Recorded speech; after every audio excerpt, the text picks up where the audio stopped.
I'm Clive Thomas. I work as a farming and land use advisor in the Soil Association's farming and land use team. I primarily focus on, I would say trees on farms, but my background is forestry.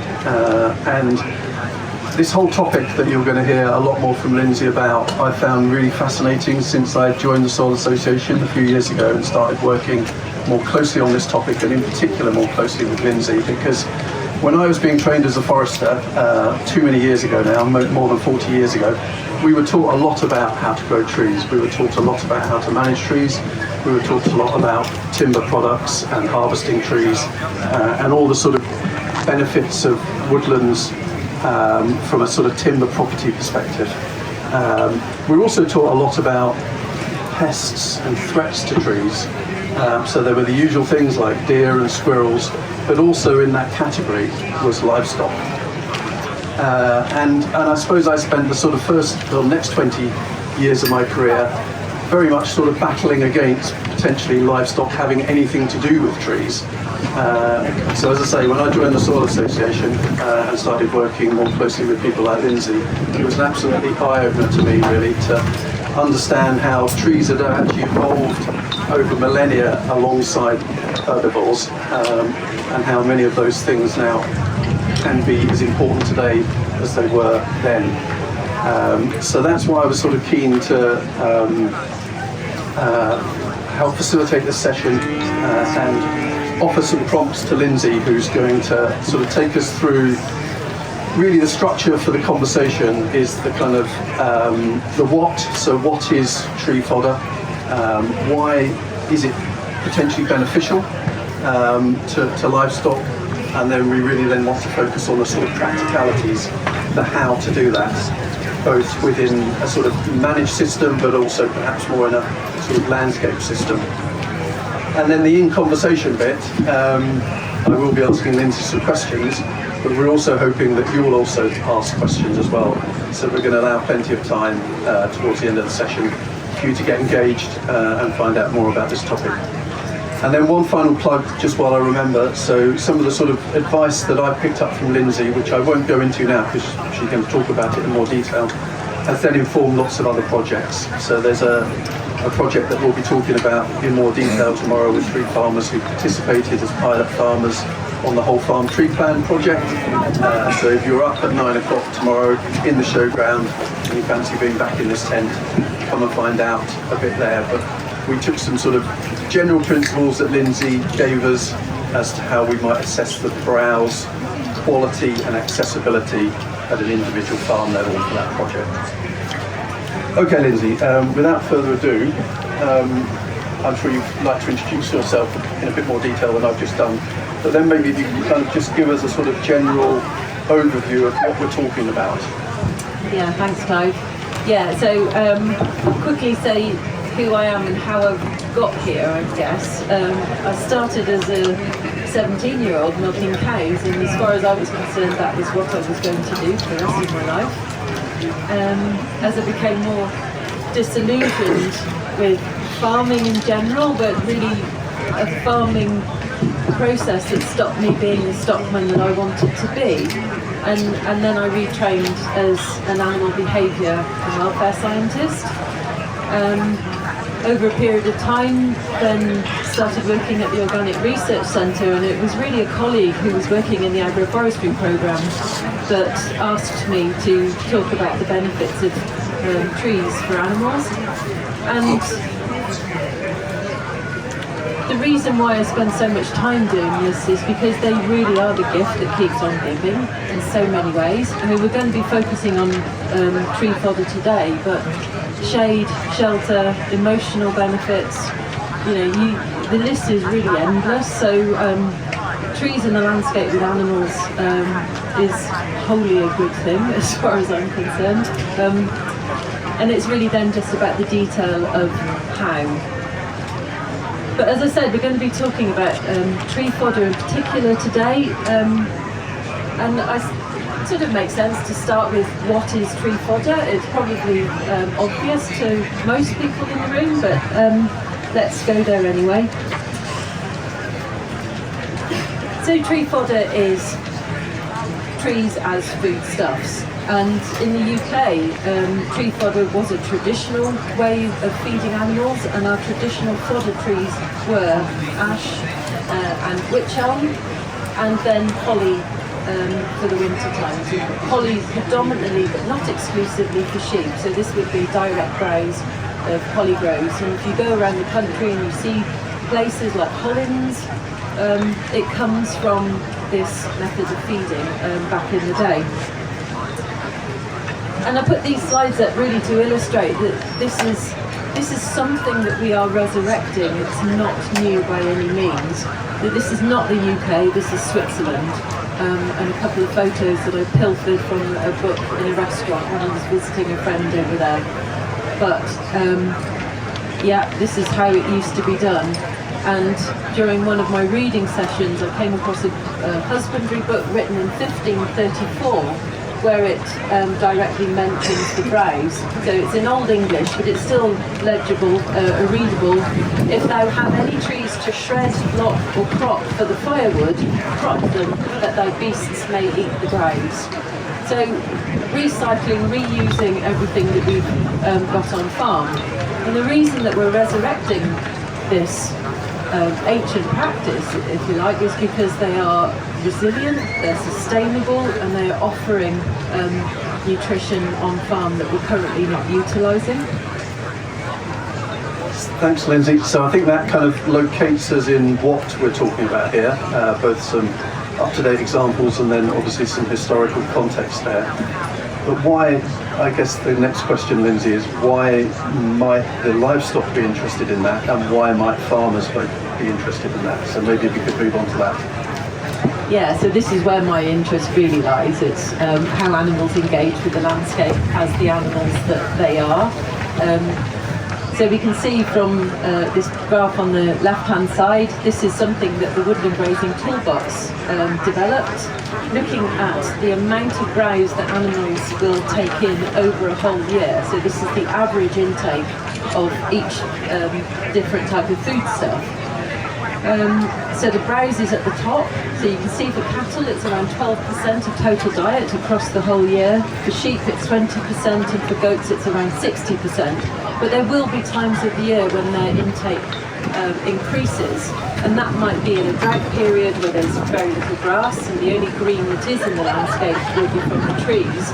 But it might also be in springtime where you've got young succulent and tasty fresh growth, and then you can see that it increases really quite dramatically.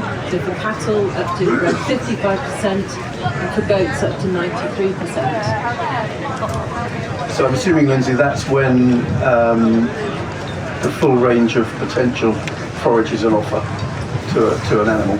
Yes. A particular species. Well, potentially, but even when it's not, if there is, it might be limited in terms of species, but if there are a lot of trees, they might utilise that. So, for example, we see this in New Zealand, where they've been planting a lot of poplar and willow for soil erosion purposes, but they've recognised that it now offers them a food option in summer drought periods. So they're cutting this willow for the animals, and they're feeding predominantly on that during the dry periods.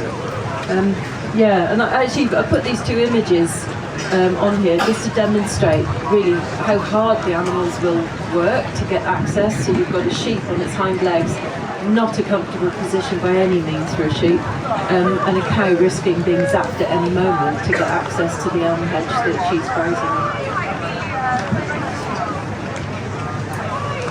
Yeah, so in terms of the different species, as Clive mentioned, you know, palatability will play a role in whether they will browse a tree or not. So I've developed this. This is again from the Woodland Grazing Toolbox. On the left-hand side, back in the day, this was what the ranking was, and that's been updated quite considerably. But I've kept the two in there because these are one of the challenges that we have while we're relearning what animals do and how they interact with the landscape. Some of these landscapes can be quite limited, so we're having to understand it as we go along with the animals and their natural interactions with these trees. So you can see some of the trees have shifted in terms of ranking. But note that alder remains at the bottom. It can be browse, but it is one of the trees that they typically don't browse, and certainly when they have other trees available to them. No follow-up on that. No. Yeah, and really to illustrate the different times of where they might intake more browse, this is a piece of research that was done in the Netherlands, where they planted a very rich species of hedgerow and then offered that to some dairy heifers. And the species here, I think there's about 12 species in there. And you can see in the springtime they're predominantly focusing on the hazel, the hawthorn and the hornbeam, and they're spending around 20% of their time feeding. They're engaging with the browse, but then this tails off quite dramatically over the summer period. It's interesting to note that all of the trees in this hedgerow were browsed at least once, except for the false acacia.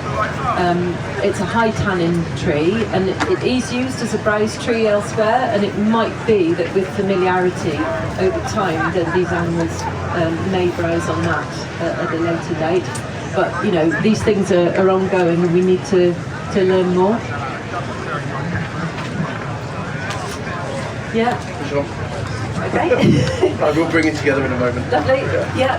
So if we look, really those slides were about the animals engaging with the trees, but why would we want to bring tree fodder back into their diets and back into the animals' landscape? Well, this slide, I have to say I like to show this slide because it is real tree fodder. So even though this was published in 1989, it's actually a piece of research that was carried out in 1917. It's this genuine tree fodder that was being fed in Scandinavia, and they were analysing it and comparing it to the meadow hay and the red clover that they were also feeding the animals in that landscape. You might not have too much time to look at it, but trust me, the tree fodder compares very well to the hay and the clover that was being fed to the animals. And that is one of the messages that is still seems to be holding true even in the modern landscape of feeding, that it does actually stack up to include tree fodder into the animals' diets. And we're really not talking about replacing grass, not on any level, but about bringing back in something that is natural for the animal to eat and makes sense for us in nutritional terms to include in their diet. So this is a slightly more modern piece of research, and here we were again looking at macronutrients. So these are slides on crude protein and metabolizable energy of 3 different species of tree from 3 different landscapes and over 2 different seasons. So we've got here June and September. And you can see that when compared to the requirements of growing lambs, then they can really support grass fodder in that landscape. So they can really contribute in a meaningful way. Note that if you are interested in supplying protein, then an earlier crop yields a higher protein source. And in this same piece of research, we were also looking at mineral content. And the particular focus here in terms of minerals was finding a supply of cobalt for lambs that were being weaned just at the point when the content of cobalt in grasses is going down. So where do we find that cobalt from? And if you look in the top left-hand corner, you can see that the highest bars are all from the goat willow that we tested. So these trees were goat willow, oak and alder. And I should say that alder is often represented in these trials because they're a nitrogen fixing tree, and we want them to do more alongside their nitrogen fixing.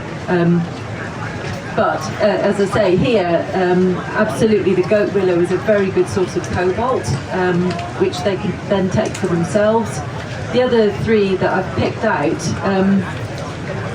zinc We already know that willow is a very good accumulator of zinc. It's used as a bioremediation plant to clean up polluted landscapes.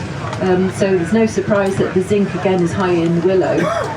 But we also found a slight difference in the oak in terms of selenium. So the 3 high bars, if you like, in the top right-hand corner, they are the 3 different trees that were growing on one site, which was the Organic Research Centre, a farm in Berkshire.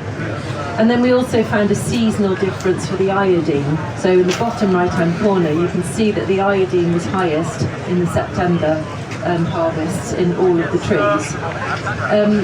What this tells us is that whilst on the whole, species was the most important thing for the presence of the mineral, we really need to understand all of these details if we're thinking about building these resilient farm systems and putting these nutrients back into the farm for the animals either to harvest themselves or for us to provide them. We need to understand these things at the farm site, just as we've become accustomed to doing with grasses, to get trees analysed so we really know what we're able to offer them. And just as a follow-up to that, with a different piece of research where we were feeding tree hay, we harvested some tree hay in the July of one year and then kept it for around 9 months and fed it the following March and analysed it at both points. And what we found was that whilst other nutritional elements may reduce over time, the mineral content was stable. In fact, it was higher. So it tells you that proportionally other things were being lost, but not the minerals. So if we have a source of good minerals on farm, then we can reliably store them and feed them outside of the grazing season and the browsing season. Thanks, Lindsay.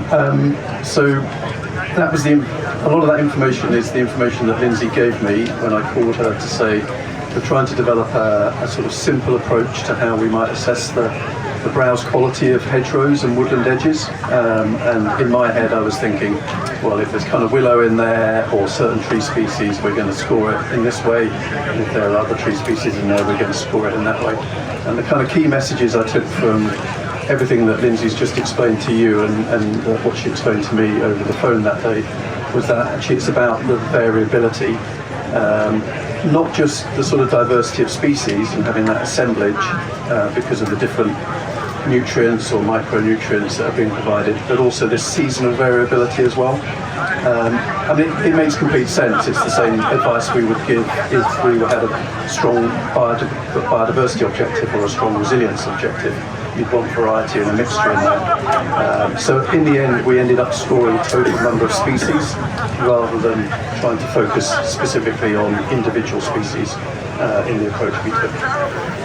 So a very simple sort of way of applying this research and sort of science that Lindsay's telling us about into a sort of practical situation where we were trying to do quite rapid whole farm tree plan assessments, which, as I said, you can find out a bit more about tomorrow morning if you want to. Okay, I think we're going to move on now to, tannins. Great. Yeah, just one last category really of what trees can do to benefit the animals in terms of feeding on them. So we've got a whole category of chemicals in the plants that are not directly related to the plant surviving, and these are called plant secondary metabolites. So far, around 50,000 of these plant secondary metabolites have been identified across the world and across different plant communities. And luckily for us, we can harvest some real benefits from these plant secondary metabolites. And in terms of the livestock, 2 major groups that we focus on are condensed tannins. Some of the things that condensed tannins do is that the tannins are kind of sticky. They are actually meant to be an anti-nutritional factor, so they prevent nutrition being digested. So the bond, so they stick in the mouth, and by the time they get to the rumen, this bond prevents them being digested. But when they get into the more acidic abomasum, these bonds are broken down. And they're effectively delivering high-quality rumen bypass protein, which is holy grail, particularly in dairy farming. If you go over a certain amount, so we now realise that around 4%, certainly less than 5% of total dry matter intake is of benefit, but if you go above that, then you start to get the anti-nutritional effects. So more is definitely not better in this regard, but if you stay below that amount, then you can have real benefits in terms of protein. And this also has a knock-on effect in medicinal terms, because a high-quality protein seems to have give the animals a defense against parasites. So it's not quite clear how, but if they have good quality protein, they seem to have better defences against gut parasites. So at the same time, these condensed tannins, they also have a direct benefit on these gut parasites. So this stickiness, they stick to the third instar, which is the infective instar, and they attach themselves to the larvae and they prevent them from maturing. So those that do mature are much smaller, and size matters, so they're producing fewer eggs. So you're not only reducing this current population, you're also preventing or reducing the population for the next generation.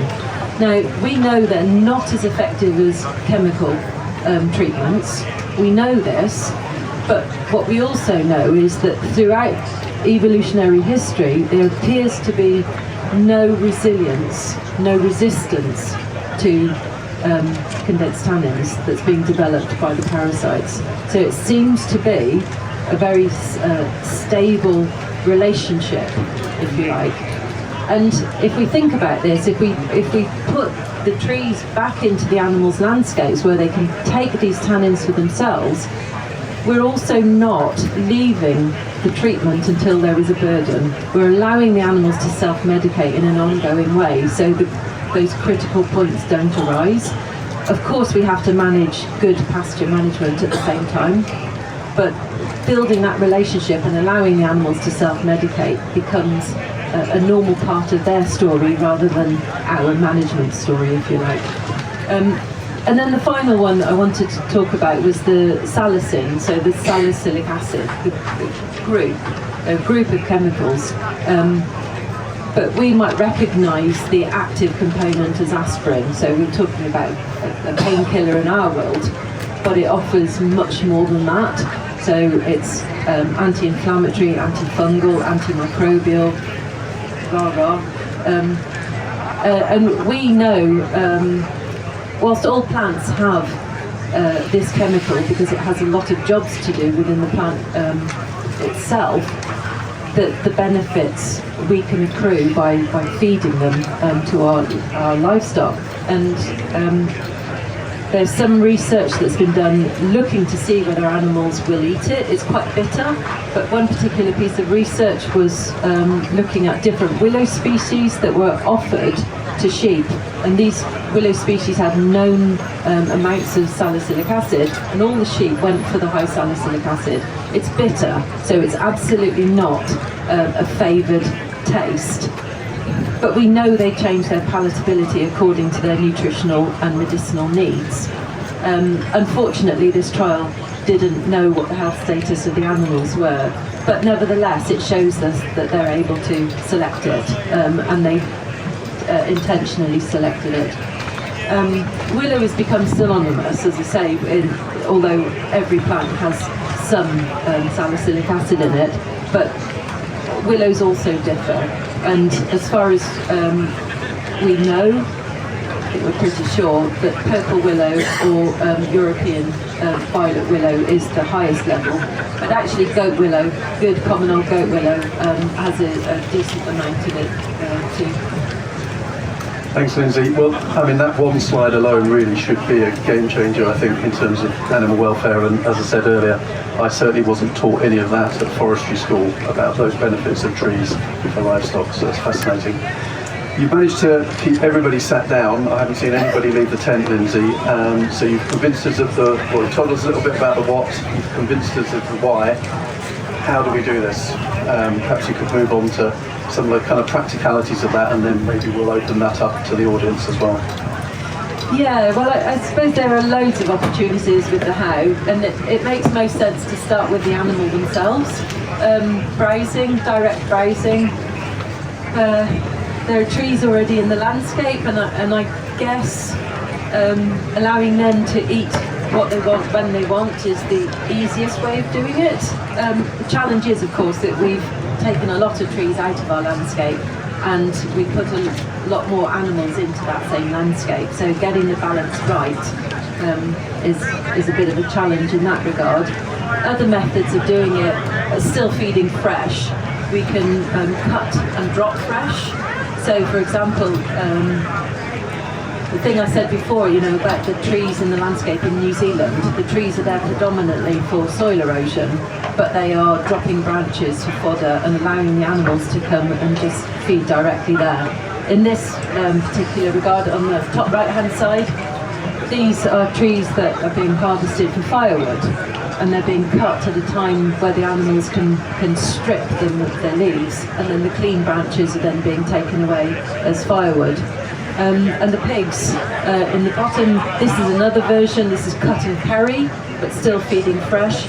And you might typically see this in landscapes where fewer animals are kept closer to the house, and the trees are further away. So naturally, the trees are being cut and then brought back to the farm system. But this might also be useful here, for example, if you've got sick animals closer to home and you're bringing in tree fodder, or you've got a few animals that always stay close to home, maybe a bull on a dairy farm, and giving that animal some kind of enrichment. Yeah. And then I put this in because there are, there may be some opportunities to bring woodlands into this scenario. Now, perhaps the conservation grazers amongst us are more comfortable talking about animals in woodlands, but the potential there, not just for browsing on the trees, but browsing on that understory as well, and all the benefits that come from those herbs within that landscape. But maybe bringing in some woodlands, maybe even bringing back woodlands, because woodlands and stock have a long history as well. And there certainly was a traditional practice of putting cattle into woodlands to feed on the senesced leaves. So in the autumn time as the leaves are dropping, letting the animals into the woodland to feed on those leaves. And there's emerging evidence actually coming from Ireland that's showing that if you do this, you can also help to manage the ash dieback issue, because that is one of the major places where the spores are overwintering. And just another sort of link on this one, there's some work going on at the moment to update the agroforestry handbook, and there's going to be an expanded section on farm woodlands in that handbook, and this whole theme of how to kind of find that optimal balance between woodland condition and the livestock benefits that Lindsay's outlining. There are some people more from the conservation end of things who are making that work in a very practical sense, but I think it's potentially got much wider benefits, because one of the significant challenges for small woodland management is the shade that is being cast by the lack of management. And if we can get some more management back into these woodlands and then give these herbivores the right environment, we could have some serious win-wins at a farm level, I think. Yeah, absolutely. And I would say there's maybe some potential with decommissioned pockets of woodland that have been planted for shoots that now are no longer being used for shoots. Maybe there's a new narrative and a relationship to be built there. Yeah, so I suppose if we're talking about putting the trees back into the animals' landscape and allowing them to engage with the trees, then of course we need to know how can they engage with them, and browse heights is a critical thing to understand. So these browse heights have been set at 1.2 metres for sheep, 2 metres for cattle, and I mean there isn't one for goats because they're considered to be vertical grazers. If they can climb it, they'll eat it. So yeah. But if I draw your attention to the image on the bottom right-hand corner, this is some short rotation coppice that we had at Elm Farm, and this is a single year growth after a cut, and some weaned lambs were allowed to graze this field, and of course they were browsing on the willow. But once they'd gone out, I went out with a tape measure to see just how high they were browsing, and there was pretty much a straight line at 60 centimetres. Now, you know, these animals are nearly full grown, but they're not choosing to browse at 1.2, and it makes complete sense that if they are eating, then they're eating in a way that allows them to retain a relaxed body posture, as we would too. I mean, why fight if you can keep a relaxed body posture? So I'm not saying that we should make every tree small, but what I am saying is that if we want it to be a meaningful part of their diet, to try to understand for it not to be hard on them to gain access to the food, to make it easy on them. We know that a stressed body posture also causes disease and ill health, and there's been a huge amount of research done on this with dairy farms and housing systems. Yes, they're stood on concrete all day, but if they're fighting to get access to food, they're also more at risk of lameness and other problems. So, you know, think about the animal.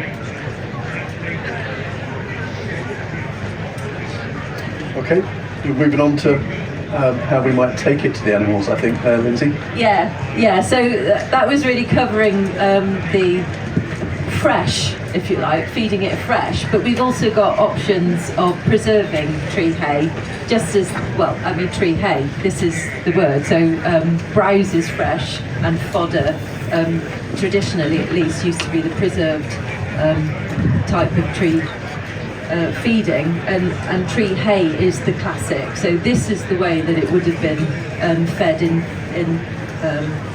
throughout the history. These are current farmers that are practicing tree hay, and I guess these are the three images that show how it can be done. So using flatbed trailers, that say it's still clunky, but it's a lot easier and better than having it on your back the way the Swiss were. So really cutting. So these trees have been deliberately planted for tree hay. Now I should say that there are two different intentions here. So Vincent is a dairy goat farmer in Belgium, and he makes tree hay every year. Goats are predominantly browsers, and he thinks it's very important to feed them browse. So this is how he does it, on flatbed trailers covered in a tarpaulin. Tim, on the other hand, the other two images, he's a dairy farmer, and he's growing willow, and he's predominantly interested in the medicinal properties. So he was looking to feed his willow to his dry cows coming up to calving, producing the tree hay, but as he would say himself, he harvested, he was cutting wood that was too big to feed to the cows, really, so too big a stem. But he made it anyway, and then he chipped it. So just to make life easier for him, he just chipped the lot and then fed it to the dry cows as a supplement, and they ate everything. So the high lignin content of the bigger bits of wood mattered less in that moment, because the nutritional elements were of less value to the dry cows, and in that moment. So these are two methods of doing tree hay. Other methods, if you've got fewer animals and you're doing it by hand, well, the old way would be to either hang it up, leave a snag on the tree and hang it up back on the tree that you cut it off, or as some crofters are doing up in Scotland, bind it, take it home, hang it up around your sheds, and feed it as supplements as you go. But as I say, this was the classic way of doing it. And here are some images of some actually proper fodder trees. So in the top left-hand corner, this is a photo from Sweden. And these are fodder ash trees, so you can see how they've been managed. And then alongside that, the image of the wych elm, and you can see that that's been pollarded many times. And then of course we've got the option of coppicing. With coppicing, it's still the same process in terms of harvesting, but then you have the tree fodder itself is down at a level where the animals can browse on it. So if you mean to save the crop for drying or for harvesting later, then the animals either have to be excluded or the trees should be pollarded to keep that. We don't talk much about shredding in this country, but shredding is an alternative method. So instead of pollarding, where you reduce the height, with shredding you maintain the height of the tree and then you cut the branches off the side of the tree. And this is a method that's used in other countries and continents more than it is here. Have you seen that done with hedgerows, where shredding? Yeah, sort of pulling or even a laid or coppiced edge coming back into the field and being browsed as part of the management of the hedgerow, I mean. Yeah, well, hedgerows are an obvious structure to bring in as browsing, and I think if we shift our concepts about what a hedge can be, then we can build that as a browse. I mean, the challenge is again that we've often got more animals than we've got trees in the landscape. But if we lay a hedge and we've got that fresh growth coming through, and then perhaps if we think about back fencing tighter to the hedge, and everything that then comes through is browsable for the animals. So rather than making them fight against, as we saw earlier, the Jersey cow with the electric fence, fighting to get a little bit of browse under the electric fence, maybe put that fence either really tight, maybe some pig wire, right up against the fence, or maybe moving the animals on more frequently. So we also know this has a part to play, that the quicker you move the animals through the landscape, the less likely they are to engage with trees.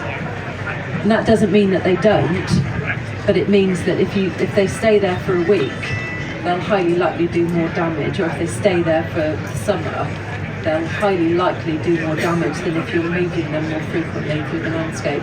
So we have methods, we have ways of considering how the animals engage with the trees.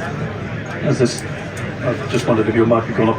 I think we'll maybe get some contributions from the audience when we open it up shortly, because it'd be good to hear about these kind of balances and these tensions, because it's the same as the woodland one, really. Yeah. If you get that wrong, then you're kind of undermining the condition of the woodland, and you might be actually undermining the condition of the livestock as well. But it's the same with hedgerows, isn't it? If you don't double fence your hedgerows and the lambs get in there or the sheep get in there, then you're going to have a much poorer hedgerow as a result of it. So we're trying to find the right practical ways to make this browse accessible to sheep and cattle. Yeah, and it's really important to say that as well, that we're on a learning curve again, and we're trying to understand good methods, and I think it's partly to do with numbers of animals and numbers of trees, but certainly down to management. And we don't have all of the answers, it would be silly of us to pretend that we do. So, and maybe there are some tweaks and techniques out there that are already working, that are worth sharing with everybody. Well, just before we do that, Lindsay, open it up. I think you've got a couple more slides to share of kind of other opportunities in the future as well, I think. Yeah, so because we're talking about tree fodder here, it's important to look forward as well as looking to the past. So bringing something back into the landscape for farming it can be a bit of a challenge if we're talking about a lot more animals in the same space and a lot more work. So, for example, I talked about a farmer cutting too big. We know the animals will naturally browse up to just below a centimetre in diameter, but it depends how hungry they are. Around about half a centimetre they might browse of young stems, but if we're harvesting above that, then we're also making work, if you like. So it's either work to sort it out before you feed it, or it's cleaning up after you've fed them. And not many people want to do that or have time to do that. So how do we bring tree fodder into the 21st century of tree farming? Tree hay can work really well for those who are already doing it and want to do it, but how do we bring tree fodder back into farming in a meaningful way for those bigger herds, and look at mechanising some of it? The current situation that we're in at the moment is that we're growing some tree crops for other purposes, so biofuel crops. And here we're predominantly talking about willow. These willow growers are looking for alternative markets for their willow, and it might be, and certainly is being investigated as a potential fodder crop that can be mechanised. So here I've got an image from Denmark where they've been doing some quite big trials on willow as fodder. They've kind of come a bit full circle over there, where they were originally growing willow as a biofuel crop and putting pigs in the biofuel crops to get a second enterprise out of the same landscape. Now, with the climate that we're currently in, war, politics across the world, protein and animal feedstuffs have got harder and harder to find, and certainly to find sustainably. And this brought their attention back to the willow as a crop to feed the pigs. And this is now what they've been trialling. So you can see them doing it on a big scale.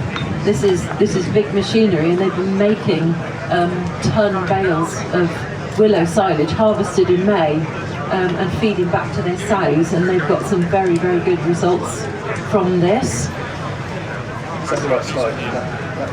That's No, that's the paper. Yeah. So these are three different trials. So the silage on the right-hand side, this just demonstrates what it looks like as a silage. And I wanted to say again, this is not necessarily new interest. So I put this paper up by Seymour and Hampshire from 1979, looking at making silage in America. Here they silage the whole tree because they're really looking for a cheap fodder to feed cattle on over the winter period. So unsurprisingly, it wasn't a great feed for these animals because they were using the whole tree. But if they're looking to harvest young, then it's looking to be a very promising crop. And again, we're not talking about replacing grass, but adding to, complementing grass, if you like. And if we're talking about putting trees into silage, it doesn't necessarily have to be a whole bale of willow. It could be a silage pit, where you've got grass and then a layer of willow in amongst the grass, or mixing it with grass in bales as well, which I've also seen done in the Netherlands. Okay, so three different examples there. Yeah. Okay, should we move on? Yeah, so this is a bit of a left field. A left field. Yeah, so I mean, there's nothing much to say here except that there might be potential to go down this route. So we already do biofuel, so we know how to pellet. Pellets are a common way of feeding other foodstuffs to livestock. So if we're already making pellets out of wood for biofuel, and we're already making pellets out of other feeds as animal feeds, could we think about turning tree fodder into a pelleted source? We know that if it's dried, that it's at least sustainable in terms of minerals.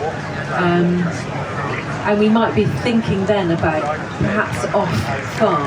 So those that grow trees in a more mechanised way, perhaps this is one of the ways that they might grow trees for animal fodder. It would certainly be storable, it would be manageable, you could mix it in with other feedstuffs. There's a lot of questions yet. There are a lot of hows about this. How do we go about doing it? Which bits do we harvest? What do we do? Is it just the leaf? Is it leaf and stem? Lots of questions at this stage, but if we could get a stable product like that had those benefits that you described earlier, and all those efficiency benefits of handling and ability to kind of transport it, again, that could be a kind of significant development. And as you quite rightly say, it's only what we've done for biomass, and it's only what we've done for other feed sources. So maybe this is the next innovation that somebody needs to fund some research into. Yeah, well, it's kind of looking at the trees in the landscape at each different level. So, if you have a small number of animals, a small flock or a small herd, maybe tree hay is, it would work well at that level. Medium size, so you can see Tim sort of mechanised, semi-mechanised his process, and actually he's now doing a bit of silage as well at farm level. But there are lots of tree growers, as I say, biofuel growers, looking for other markets and other farms, perhaps with too many animals, that they can offer meaningful access to trees. Perhaps this is a way of bringing sustainability and resilience into our food systems at the national level rather than at the farm level. I think we should leave it there, Lindsay, and open it up next. We've got 15 minutes, and I've already seen that. I only had to say that and the hands started to go up. So we've got a roving mic. This lady in the front row was first, I think. So, trees have always been a working part of the farm, and I think it's a really exciting to explore, particularly this, like infill trees, pollard trees, hedgerow trees, and what we could do, particularly for direct browse. I wonder if we have any thoughts about how we get around the no trimming season, so bird nesting season. So if we're going to cut it, and especially mechanised cutting, for drying as tree hay, we have legislation that sort of prevents us cutting in the season that we'd need to do that for the maximum nutrition. And I wonder what your thoughts are on how we get around that. Yeah, well, I am very, very aware of it, and I don't know what the solution is yet. It's a sticky problem, but I think direct browse is not a problem. Absolutely not a problem. So, it's the cutting that's the issue. And there might be ways around it. In fact, it's not going to happen now, but I was in talks starting a new project where I said we have to build this in as one of the questions that we try to answer. How do we address this? Because it's really important, and it's an imposed restriction, and rightly so. When we're mechanising things, it might be that there are other ways of doing this. Earlier I was talking about leaf picking. There's genuinely machinery that picks leaves. That might be a way of going about it, sensitive. So harvesting soft fruits, how do we go about harvesting soft fruits? Can we think about adopting that kind of mindset for harvesting leaves? But yeah, a really, really important point. But nevertheless, if we start somewhere and then try to solve these things along the way, and absolutely consider nature in that narrative. But it is another one of those examples of those tensions, isn't it? So we want to do one thing over here, but we've got to think about that over there. Yeah. Okay, I think there were quite a few other hands. Steve, and then the two on the back row we'll take next. And then I'll look this way. I wondered if you'd like to comment on one of my chicken experiments. I call it the ultra fresh effect. So they're free-range egg-laying birds, and I often feed them different things, So several hours ago I collected willow leaves, hazel leaves and some weeds out of the garden. And they tell me what they're like. I put them in different piles, don't choose. So I think I know what I'm doing now. But then if I repeat it using ultra fresh, where I just go around, everything's in seconds or minutes old, they're a lot more vigorous and the choices are completely different. Yeah, well, that's the beauty of the animal choosing for itself, isn't it? So I'm not certain about anything. No, but Variety again is the spice of life, Steve. yeah, I mean, So but what's decaying or what might be there that we don't know about? But it might not be that. It might be just the mechanics of it. If you're picking it and it's starting to wilt, it might actually be harder for them to take a bite. Yeah. So they're having to, Yeah. and so they're just choosing not Yeah, to so it's all because it's harder work.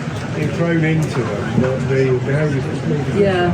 Do you know one thing I will say about chickens? Some research was done on offering chickens some ground willow bark put in their food, and they found much less E. coli in their gut. So maybe grind some willow. Second row, I think. There was two hands that went. Maybe it was the third row. Sorry. Thank you so much. That's really interesting.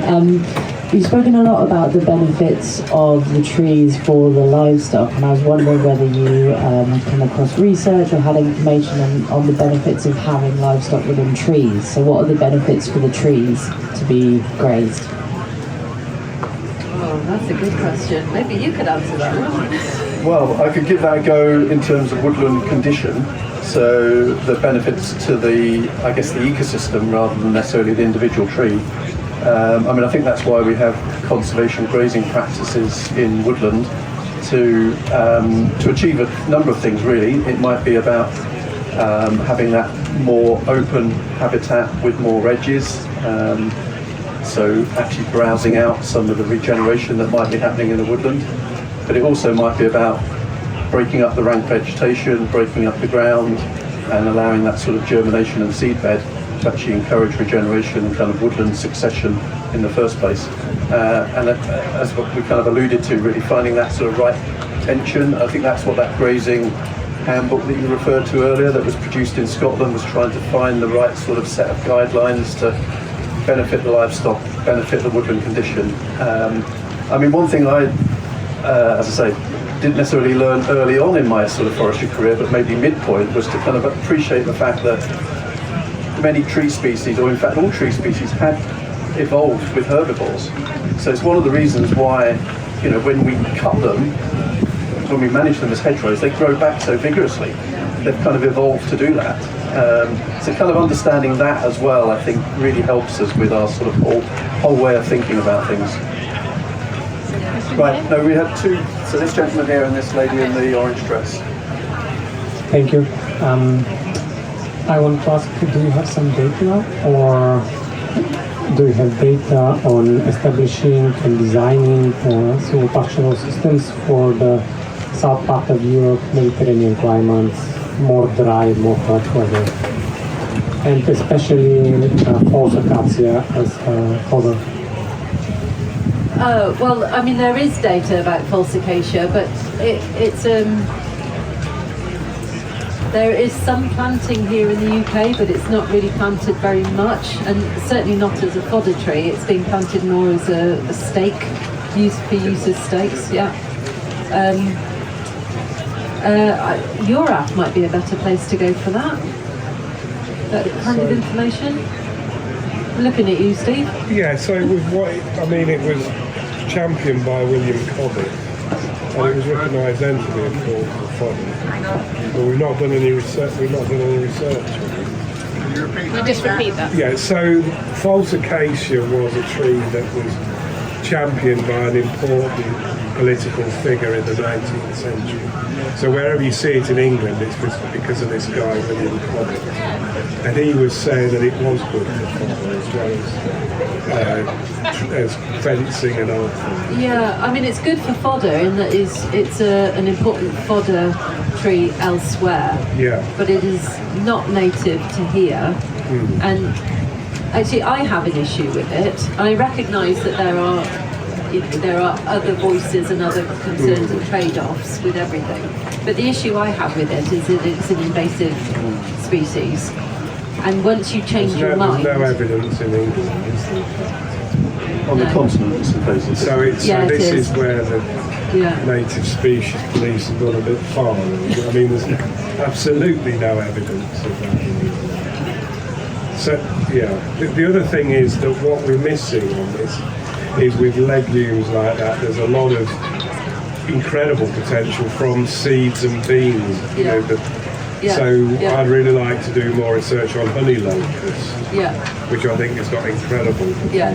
Well, one thing I would say is that the Organic Research Centre in the US, the Rodale Institute, are doing their level best to rip it all out. They've had enough of it.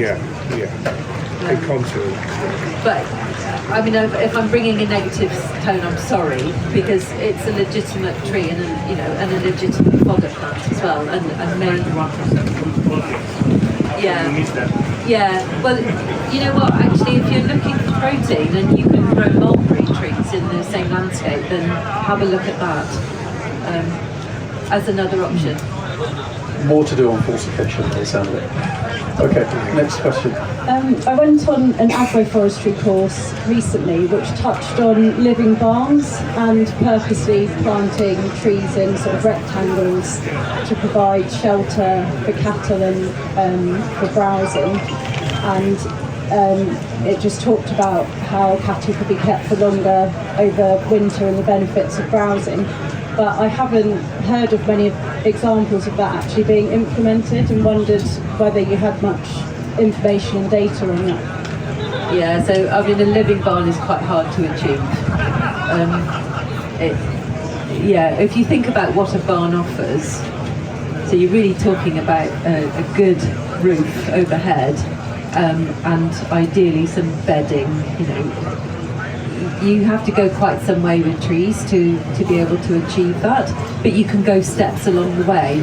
So even if you don't get to a living barn, you can still get to meaningful shelter and a drier substrate, if you like. So if you've got trees and the trees are doing their job in terms of infiltration of rainwater, surface water, then you'll have a better substrate for the animals to live on, if you like. You can incorporate browse as part of that, but the challenge of that is that if the animals are living in that system for some time, because you need that shade and shelter, then your browsing opportunities will be typically limited, unless you've got some other method of offering it, maybe a hedge alongside or something. Yeah, maybe follow up on that one after. I mean, I think in a sense we're almost talking about a woodland there, aren't we? So some of those earlier examples I was giving of trying to find that sort of balance of keeping your cattle in woodland. Yeah. Some people are managing to achieve that all year round, so that's a kind of living barn almost. Yeah. I mean, for me, honestly, if I would say what is a living barn, it's actually probably commercial fir, where you've got a really dense canopy and the build-up of pine needles, giving them a good bed to lie on. Other than that, to me, it's just woodland. I think it's quite difficult to design one from scratch. Yeah. But that doesn't mean, there's a massive amount of benefits. Or maybe we might hear a contribution here. Well, potentially contradicts it slightly. I'm just very conscious that every woodland that I visit is overgrazed, and it's not livestock. It's not, I think we're talking about here is deer. Yeah. And when you've got a herd of 90 deer that we find in woodlands around Stanley and South East, the last thing I'd be advising is put some more livestock in there. So I think it's obviously location specific, but you need to understand the condition of your woodland before you start putting livestock in, because if there's no undergrowth, if there's no browsable species in there, please don't put livestock in. So it's a balancing act, and just be mindful of what Yeah, in this chapter that I mentioned, we do fully explore that. Yes. It's the starting point is the important point, really. We're talking about the outcome, the end state of that, I think. I suppose there demonstrates the competing interests. So there speaks the woodman versus the animal behaviour scientist. But no, I think it's a fair point, because there's nothing for them to eat in there, in those woodlands that you're describing. Yeah. There's nothing for them to eat in And there. you're only going to browse it out for more stress. And there's no recruitment of new trees. So Yeah, actually moving away a bit from browse though, but using woodlands for shade and shelter. I've come across farmers who are using their woodlands in that way, but actually feeding silage. So allowing the animals access, but supplementary feeding to give them that shade in particular in the summer months. Okay, I think we better make this the last question. Thank you. It's more of a contribution than a question. Lindsay's been to our farm, Little Hidden Farm in Hungerford. We established an agroforestry plantation 14-metre rows 32 years ago, so it's actually pretty big trees now, and we, whilst it wasn't the original intention, it has actually become what we call our green barn for both winter and summer, and it achieves quite a few things for us, in that it is sheltered in the winter, it's wide enough space when we thin it and prune it enough to still have grass in the winter as a starting point for the cattle to be out. We then place bales from elsewhere in between them and roll them out, so that actually becomes a sort of bale grazing system. So when you're talking about bedding, they'll lie on the hay, but they'll also eat some, and they're very happy in there. And in these last few days in the summer, when it's been really hot, they have absolutely loved the shelter, to the point you can hardly find them. They're all sheltering under a tree somewhere. I think there is, especially with climate change and the need to consider, keeping cattle cooler in summer, perhaps less concerned about colder in winter, but healthy in winter, outdoors, and not having all these barns and complications of winter feeding indoors and providing concentrates and the like, and having to then bung out and spread all that, with huge labour and machinery costs involved. What we call our green barn has actually been perhaps the most interesting thing about it so far. It's still got another 80 years to go before the timber trees we thought we were planting are going to be ready. But for now, that's its biggest value to us, we think.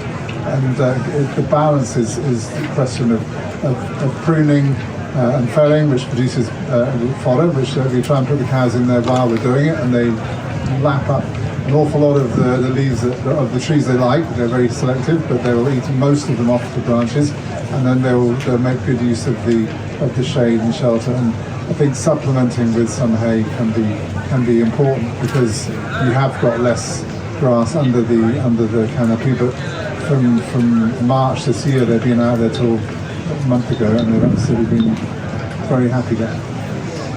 I think that's a fantastic way to kind of end this session, really, because we wanted to have a very focused session on browse and some of the kind of nutritional and medicinal benefits that Lindsay's been talking about, but you brought us back to that kind of multifunctional perspective, because it isn't one thing or another, it's these things in combination and finding the right balances. So thank you for that contribution.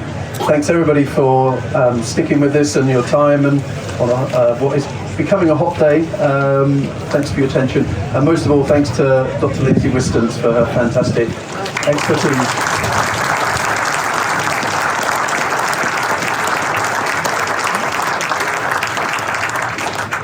I just wanted to say just one last thing. The image on the top right hand is from your farm. So yeah, it was your dad.